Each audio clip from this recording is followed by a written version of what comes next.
प्रिय साथियों, Bihar board social science model set के एक महत्वपूर्ण वीडियो में आप सबों का स्वागत है। आज हम लोग मैट्रिक परीक्षा में प्रत्येक बार पूछे जाने वाले सोशल साइंस हिस्ट्री का जो है 80 वीवीआई ऑब्जेक्टिव क्वेश्चंस को पूरे ध्यान से पढ़ेंगे। देखते हैं आज कितने स्टूडेंट जो है 180 ऑब्जेक्टिव क्वेश्चन में से 40 प्रश्न का उत्तर सही कमेंट में कर पाते हैं। तो चलिए बिना टाइम गंवाए वीडियो को फटाफट स्टार्ट करते हैं।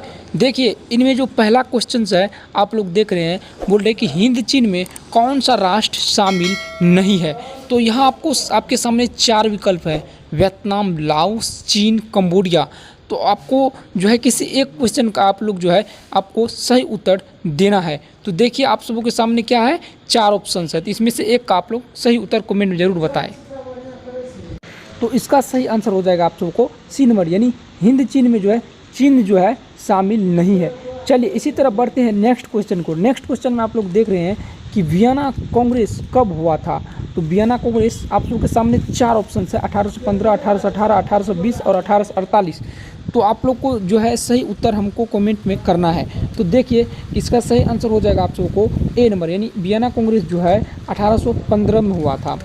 इसी तरह दोस्तों बढ़ते हैं जो है तीसरे नंबर क्वेश्चन को। तीसरा नंबर क्वेश्चंस बोर्ड परीक्षा की दृष्टि से काफ़ी ज़्यादा इम्पोर्टेंट है। देख सकते हैं कह रहा है कि भारत में गद्दार पार्टी का स्थापना किसने की थी। ऐसे क्वेश्चंस आपको सेम बोर्ड में पूछे जाएंगे, सेम कंडीशन भी रहेगा। तो आपको याद रखना है कि भारत में गद्दार पार्टी का स्थापना जो है लाला हरदयाल ने किया था। कौन किया था? लाला हरदयाल। इसका सही आंसर हो जाएगा आप सबके सामने सी नंबर।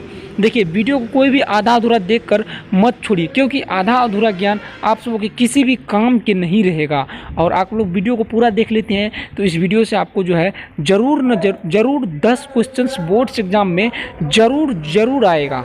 चलिए अब बढ़ते हैं इसी तरह 4 नंबर क्वेश्चन को। कह रहा है कि द्वितीय विश्व युद्ध के बाद यूरोप में किस संस्था का उदय आर्थिक दुष्प्रभाव को समाप्त करने के लिए हुआ।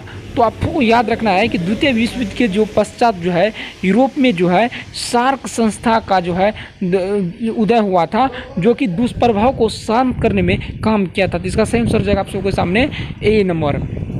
इसी तरह बढ़ते हैं दोस्तों हम लोग जो है 5वें नंबर क्वेश्चन के। 5वां नंबर क्वेश्चन है नरोत्तम सिंहानुक किस देश के शासक थे। तो आपको याद रखना है कि नरोत्तम सिंहानुक जो है कंबोडिया के शासक थे। इनका सही आंसर जाएगा आप सबके सामने डी नंबर। देखिए दोस्तों अगर आप लोग इस वीडियो को पूरा देखते हैं तो हम वादा करते हैं आप सबको इस वीडियो से आपको जो है 10 क्वेश्चंस कंफर्म पूछे जाएंगे।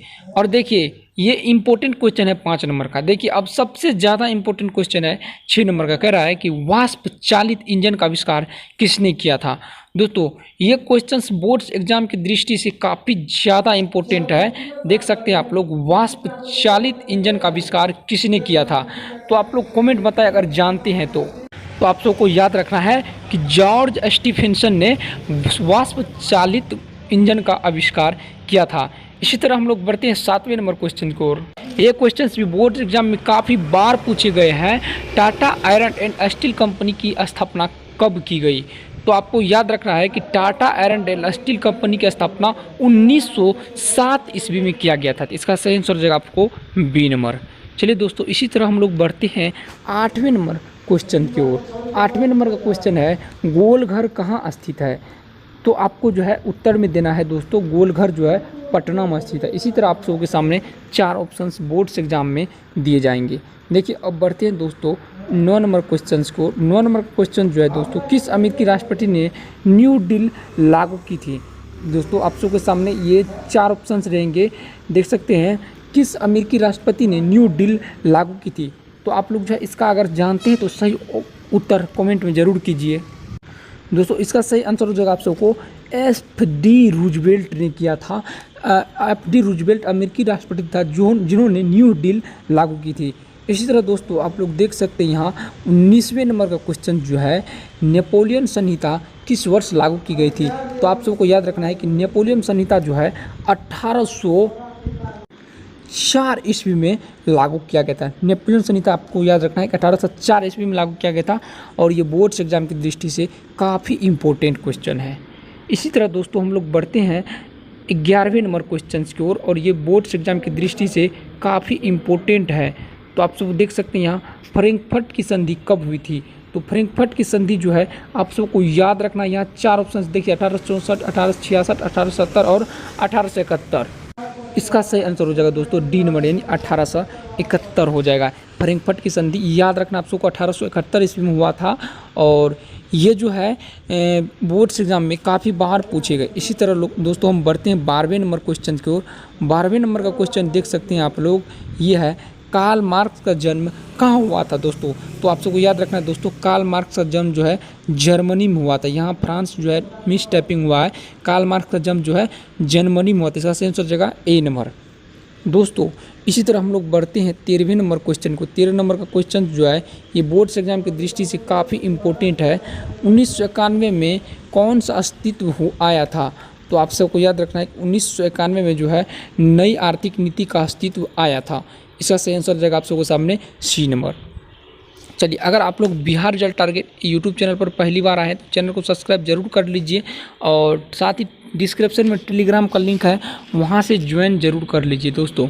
इसी तरह हम लोग बढ़ते हैं नेक्स्ट क्वेश्चन को। अगर आप सबको पूछ दिया जाए कि इन आर्थिक क्रियाओं में कौन प्राथमिक क्षेत्र से संबंधित नहीं है, तो प्राथमिक क्षेत्र जो है आप सबके सामने देखिए, ये मत्स्य पालन हो गया, आपको सामने बैंकिंग ये सेवा हो गया, वन जो है ये जो वन लगाना ये सेवा है, खनन तो आपको सामने ये हो जाएगा बैंकिंग, यानी इसका सही आंसर जगह 14 का बी नंबर। ये प्राथमिक क्षेत्र से संबंधित नहीं है। प्राथमिक क्षेत्र कृषि हुआ, तो कृषि ये पालना किसी का, तो ये मत्स्य पालन भी कृषि हुआ, ये प्राथमिक क्षेत्र हुआ। खनन भी प्राथमिक क्षेत्र, वन भी ये प्राथमिक क्षेत्र हुआ। इससे दोस्तों हम लोग बढ़ते हैं 15वें नंबर का क्वेश्चन को। 15 नंबर क्वेश्चन बोल रहा है जमशेदपुर, दुर्गापुर, भिलाई और सेलम किस उद्योग से के केंद्र है।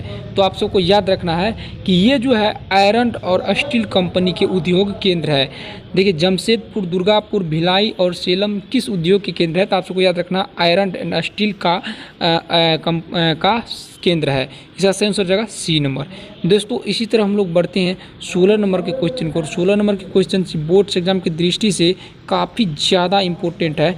देखिए आप लोग यहाँ कि प्रति व्यक्ति आय का आशय क्या होता है। तो देखिए ये इम्पोर्टेंट क्वेश्चन है, प्रति व्यक्ति आय का आशय क्या होता है। तो आप सबको याद रखना है, ऐसा क्वेश्चन पूछ दिया जाए तो आप सबको सिंपल तरीका से याद रखना है, आप सबको औसत आय होता है प्रति व्यक्ति आय का आशय, ठीक ना। इसी तरह हम लोग बढ़ते हैं 17 नंबर क्वेश्चन को। 17 नंबर क्वेश्चन देख सकते हैं, इंपॉर्टेंट है बोर्ड्स एग्जाम की दृष्टि से और ये क्वेश्चन कई बार पूछे गए। देखिए राष्ट्रीय विकास परिषद का गठन कब हुआ था। ये काफ़ी ज़्यादा इंपॉर्टेंट क्वेश्चन है, राष्ट्रीय विकास परिषद का गठन कब हुआ था। तो आप सबको याद रखना है इस क्वेश्चन को और दिमाग में पूरा बैठा लेना है। तो इसका सेंसर जगह दोस्तों आप सबको 1952 हो जाएगा। इसी तरह हम लोग बढ़ते हैं 18वें नंबर के क्वेश्चन की ओर। देख सकते हैं ये कह रहा है बांग्लादेश की मुद्रा क्या होता है। मुद्रा होता है तो आप सबको याद रखना है कि टका होता है, नहीं टका होता है। बांग्लादेश में मुद्रा को टका बोला जाता है। इसी तरह हम लोग बढ़ते हैं 19वें नंबर क्वेश्चन की ओर। 19वें नंबर का क्वेश्चन है दोस्तों, क्या होता है कि राष्ट्रीय आय का अर्थ होता है। तो राष्ट्रीय आय का अर्थ क्या होता है। अगर ऐसा क्वेश्चन आप सबको पूछ दिया जाए तो 4 ऑप्शन तो रहेगा, सरकारी आय, पारिवारिक आय, सार्वजनिक उपक्रमों का, उत्पादन केंद्रों साधनों का आय। तो आप सबको याद रखना है, इसका हो जाएगा आप सबके सामने उत्पादन के साधनों की आय, ठीक है। और दोस्तों अब चलते हैं हम लोग 20 नंबर क्वेश्चन को। 20 नंबर क्वेश्चन है उपभोक्ता में संरक्षण कानून कब लागू हुआ। तो उपभोक्ता संरक्षण कानून 1976 ईस्वी में लागू किया गया था। ये आपको याद रखना है, इसका सही आंसर हो जाएगा बी नंबर। देखिए वीडियो को आप लोग पूरा देखिए, वीडियो काफ़ी महत्वपूर्ण क्वेश्चंस है। ऐसे क्वेश्चन अगर आप लोग एक बार पढ़ लेते हैं तो शायद आप सबको बोर्ड्स एग्जाम में दिक्कत नहीं होगा, ठीक है। तो इसी तरह हम लोग बढ़ते हैं, कह रहा है कि भूमि विकास बैंक द्वारा किस प्रकार का ऋण प्रदान किया जाता है। तो आप सबको याद रखना है कि भूमि विकास द्वारा जो है दीर्घकालीन ऋण प्रदान किया जाता है। आप सबको इसका सही आंसर हो जाएगा सी नंबर। भूमि विकास बैंक द्वारा जो है दीर्घकालीन ऋण प्रदान किया जाता है, ठीक है दोस्तों। अब हम लोग बढ़ते हैं 22वें नंबर क्वेश्चन को। 22वें नंबर क्वेश्चन है भारत में किस प्रकार की आर्थिक प्रणाली पाई जाती है। तो देखिए पूंजीवाद अर्थव्यवस्था, समाजवादी अर्थव्यवस्था। और नेक्स्ट क्वेश्चन जो आता है प्रश्न आंसर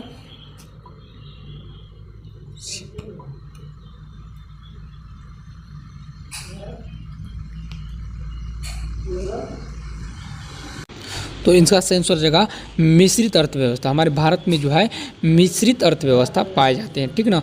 इसी तरह हम लोग बढ़ते हैं, नागार्जुन सागर परियोजना संबंधित है सतलज से, कावेरी से, नर्मदा से, कृष्ण से। तो नागार्जुन परियोजना सागर परियोजना जो है वो कृष्ण नदी से संबंधित है, ठीक है दोस्तों। इसी तरह हम लोग बढ़ते हैं 24वें नंबर क्वेश्चन। 24 नंबर क्वेश्चन है 26 दिसंबर 2004 को विश्व में कौन सा भूभाग सुनामी से प्रभावित हुआ था। तो आप सबको याद रखना है कि 26 दिसंबर 2004 को जो है बंगाल की खाड़ी में भयानक भूकंप आया था 6.9 की तीव्रता से, ठीक ना दोस्तों। इसी तरह हम लोग बढ़ते हैं 25वें नंबर क्वेश्चन को। अगर आप सब अभी तक Bihar result target YouTube channel को सब्सक्राइब नहीं किए हैं तो आप लोग Bihar result target YouTube channel को सब्सक्राइब कर ली, ताकि बिहार बोर्ड से रिलेटेड आपको पल पल के अपडेट लगातार रूप से मिलता रहे। देखिए कह रहा है सामान्य संचार व्यवस्था के बाधित होने का मुख्य कारण क्या है। टावरों की दूरी, केबल का टूट जाना, टावरों की ऊंचाई में कमी, ठीक है दोस्तों। तो आप सब देखिए केबल का टूट जाना ही मुख्य का इसका कारण है, ठीक है। इसका सही आंसर जगह आप सबके सामने ए नंबर हो जाएगा, यानी केबल का टूट जाना ही संचार के मुख्य बाधित होने का कारण है, ठीक है दोस्तों। अब देखिए बाढ़ क्षति पहुंचाती है फसलों को, भवनों को, पशुओं को, इनमें सभी को बाढ़ जो है हानि पहुंचाती है, ठीक ना। इसी तरह हम लोग बढ़ते हैं, देखिए 27वें नंबर क्वेश्चन को कह रहा है स्वनिर्मित चतुर्भुज संबंधित है सड़क भागों से, रेलवे भागों से, जल मार्गों से, वायु मार्गों से। तो आप सबको याद रखना है कि ये जो है सड़क भागों से संबंधित है। स्वनिर्मित चतुर्भुज जो है सड़क भागों से संबंधित है दोस्तों। इसी तरह हम लोग बढ़ते हैं 28वें नंबर क्वेश्चन को। 28वें नंबर का क्वेश्चन जो है बोर्ड्स एग्जाम की दृष्टि से काफ़ी ज़्यादा इंपॉर्टेंट करा है। बाढ़ के समय लोगों को जाना चाहिए, कहाँ जाना चाहिए दोस्तों, करा है गाँव से बाहर, खेतों में, ऊंची भूमि पर। जी हाँ दोस्तों, बाढ़ के समय जो है हमेशा ऊंची भूमि पर ही जाना चाहिए। इसका सही आंसर जगह आप सबके सामने सी नंबर, ठीक ना। अब हम लोग बढ़ते हैं इसी तरह 29 नंबर क्वेश्चन को। 29 नंबर के क्वेश्चन बोल रहे हैं निम्न में कौन क्षेत्रीय राजनीतिक दल है। तो देखिए इसका सही आंसर देखिए यहाँ 4 ऑप्शन है। क्षेत्रीय राजनीतिक दल, तो इसका सही आंसर जगह से आप सबको जनता पार्टी यानी यूनाइटेड जो है हमारे क्षेत्रीय राजनीतिक दल है, ठीक ना। इसी तरह हम लोग बढ़ते हैं 30वें नंबर क्वेश्चन को। 30वें नंबर क्वेश्चन बोल रहे हैं पंचायत के चुनाव कौन करवाता है। देखिए केंद्र सरकार, जिला परिषद, राज्य चुनाव आयोग और बिहार सरकार। तो दोस्तों आप सबको याद रखना है कि पंचायत के चुनाव जो है राज्य आयोग द्वारा करवाई जाती है। इसका सही आंसर जगह आप सबको सामने सी नंबर, यानी पंचायत के चुनाव जो है राज्य चुनाव आयोग करवाते हैं। इसी तरह हम लोग बढ़ते हैं 31 नंबर क्वेश्चन को। 31 नंबर क्वेश्चन देख रहे हैं आप सब यहाँ कि 31 नंबर का क्वेश्चन बोर्ड्स एग्जाम की दृष्टि से काफ़ी ज़्यादा इम्पोर्टेंट है। देख सकते कह रहा है भारत के किस राज्य से पंचायती राज की शुरुआत हुई, ठीक ना। तो आप सबको याद रखना है कि राजस्थान राज्य से, भारत के राजस्थान में सर्वप्रथम पंचायती राज की शुरुआत हुई थी। इसका सही आंसर जगह डी नंबर, ठीक ना। इसी तरह हम लोग बढ़ते हैं 32वें नंबर क्वेश्चन को। 32वें नंबर क्वेश्चन आप लोग देख रहे हैं कह रहा है कि वर्ष 1975 में भारतीय राजनीति में किस लिए जाना जाता है। कह रहा है वर्ष 1975 भारतीय राजनीति में किस लिए जाना जाता है। तो आप सबको याद रखना है इस वर्ष आम चुनाव हुए थे, ठीक ना। इस वर्ष इंदिरा गांधी प्रधानमंत्री बनी थी, देश के आंतरिक आपातकालीन लागू हुआ था और जनता पार्टी की सरकार बनी। देखिए आप यहाँ देश में जो है आंतरिक आपातकालीन लागू हुआ था वर्ष 1975 में, ठीक ना। इसी तरह हम लोग बढ़ते हैं 33 नंबर क्वेश्चन को। 33 नंबर के क्वेश्चन आप लोग देख रहे हैं ताड़ी विरोधी आंदोलन किस प्रांत में शुरू हुआ था। ये इम्पोर्टेंट क्वेश्चन है, काफ़ी ज़्यादा इम्पोर्टेंट क्वेश्चन है। ताड़ी विरोधी आंदोलन किस प्रांत में शुरू हुआ था। तो आप सबको याद रखना है कि ताड़ी विरोधी आंदोलन जो है आंध्र प्रदेश के प्रांत में शुरू किया गया था। इसी तरह हम लोग बढ़ते हैं 34वें नंबर के क्वेश्चन की ओर। 34 नंबर का क्वेश्चन बोर्ड्स एग्जाम की दृष्टि से काफ़ी इंपॉर्टेंट है। कह रहा धर्म को संप्रदाय का मुख्य आधार कौन मानता है। तो आप सबको याद रखना है कि धर्म को संप्रदाय का मुख्य आधार, जो समुदाय का मुख्य आधार जो है सांप्रदायिक मानता है। इनका सही आंसर जाएगा ए नंबर, ठीक ना। इसी तरह हम लोग बढ़ते हैं 35वें नंबर क्वेश्चन को। 35 नंबर का क्वेश्चन बोल रहे हैं सत्ता में साझेदारी सही है क्योंकि यह विविधता को बढ़ाती है, देश की एकता को कमज़ोर करती है, फैसले में लेने में देर करती है, ठीक ना। देखिए सत्ता में आज़ादी क्यों सही है, क्योंकि यह जो है, और नेक्स्ट क्वेश्चन है, यह विभिन्न सदों के बीच टकराव कम करती है। बिल्कुल, सत्ता में आज़ादी जो है यह विभिन्न समुदायों के बीच टकराव कम करती है। ठीक ना। अब देखिए, अब आता है 36वें नंबर का क्वेश्चन, कह रहा है नेपाल में सप्तदलीय महागठबंधन का मुख्य उद्देश्य क्या है। तो आप सबको याद रखना है कि नेपाल में जो है सप्तवर्षीय सप्तदलीय महागठबंधन का मुख्य उद्देश्य होता है, वो कह रहा है कि लोकतंत्र का स्थापना करना है। इसका मुख्य उद्देश्य है लोकतंत्र का स्थापना करना। ठीक ना। इसका सही आंसर जगह बी नंबर। ठीक है दोस्तों, अब बढ़ते हैं हम लोग 37वें नंबर क्वेश्चन को। 37 नंबर क्वेश्चन बोल रहा है कि भारत के इन राज्यों में कौन सा कोयले का सबसे बड़ा उत्पादक राज्य है। तो आप सबको याद रखना है कि ये जो है झारखंड है। ठीक ना। चलिए अब बढ़ते हैं 38वें नंबर क्वेश्चन को। 38 नंबर क्वेश्चन देख रहे हैं आप सब, ये भी बोर्ड्स एग्जाम की दृष्टि से काफ़ी इंपॉर्टेंट है। ठीक ना। बोल रहे हैं कि सौर ऊर्जा के उत्पादन के लिए सर्वाधिक उपयुक्त राज्य है। तो ये आपको याद रखना है कि ये राजस्थान है। सॉरी, यहाँ गलती हो गया टाइपिंग में, तो आप सबको सामने ये इसका आंसर जगह सी नंबर। ठीक ना दोस्तों। तो अब हम लोग बढ़ते हैं 39वें नंबर क्वेश्चन, कह रहा है बिहार की पहली नदी घाटी परियोजना कौन सी है। तो आप सबको याद रखना है कि बिहार की पहली नदी घाटी परियोजना कोसी नदी घाटी परियोजना है। सही आंसर जगह बी नंबर।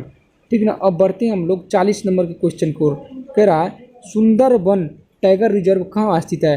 तो आप सबको याद रखना है कि सुंदरबन टाइगर रिजर्व जो है वो पश्चिम बंगाल में स्थित। इसका सही आंसर जगह ए नंबर। चलिए दोस्तों, अब हम लोग जो है 40 तक आज देख लिए हैं और 40 क्वेश्चंस बाकी बच गए हैं। तो इस 40 क्वेश्चन को 40 क्वेश्चन का बाकी वीडियो आप सबको कल प्रोवाइड किया जाएगा। तो आप लोग जो है, आप लोग को ये वीडियो कैसे लगे कमेंट में ज़रूर बताएं।